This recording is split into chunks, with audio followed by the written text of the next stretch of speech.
time of this recording, there have been approximately 117 billion human beings to ever exist. Of that, about 17%, or 19,890,000,000 would have, or will own fish tanks.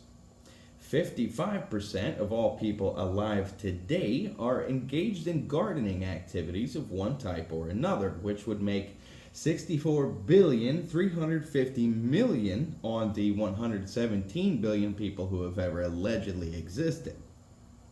It is impossible to know how many people are, have, would have, or will combine those two into a dreadfully overcomplicated system of symbiotic beauty and amateur plumbing known as aquaponics.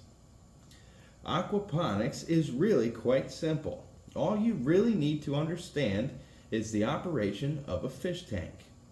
In most fish tanks, you will install a filter of some kind to manage the level of nastiness within your fish's home. You pump the water from the fish's habitat vessel into the filter, where the water is then, you guessed it, filtered. And the water then makes its way by a natural phenomenon known in these parts as gravity back to the fish tank.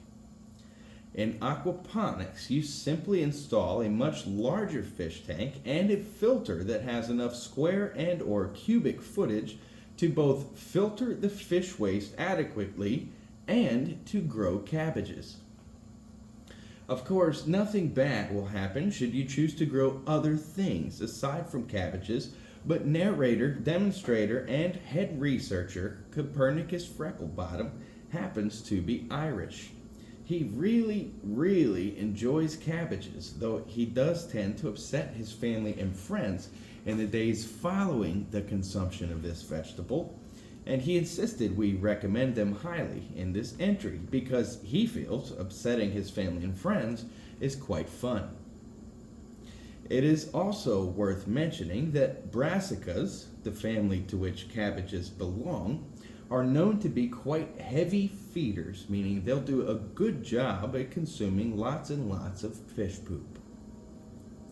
A bulkhead, otherwise known as a through hole to people from certain parts of Pennsylvania, is an aquaponicist's best friend.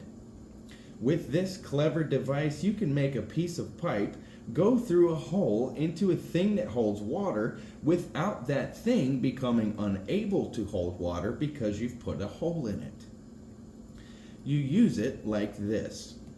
First, you make a hole in the thing. Then, you insert the male end of the fitting into the hole and fasten it down using the female end of the fitting. Our apologies to the gender fluid people. If you'd prefer not to call it male and female, one of them has a knobby protrusion that fits inside the opening of the other one. It's really much harder to say things this way. If you are bothered by simple words, we are unable to help you, and we recommend you seek your guidance elsewhere, possibly a doctor's office. You'll just have to figure some of these things out for yourself. You may create your filter or grow bed by building a wooden box, sealing it with pond liner and filling it with media, by buying a pretty metal tank from a very exotic place known as Tractor Supply Company and filling that with media, by creating a flooding area that you then use as a place to set potted plants. Or if you'd like to do what you call in the thing, if you'd like to call what you're doing, the thing you're doing, mostly kind of aquaponics, you can place a stagnant wicking bed, or 2 or 4, near a place where fish live and do your watering with a bucket, so long as the fish don't live in a place that's very salty.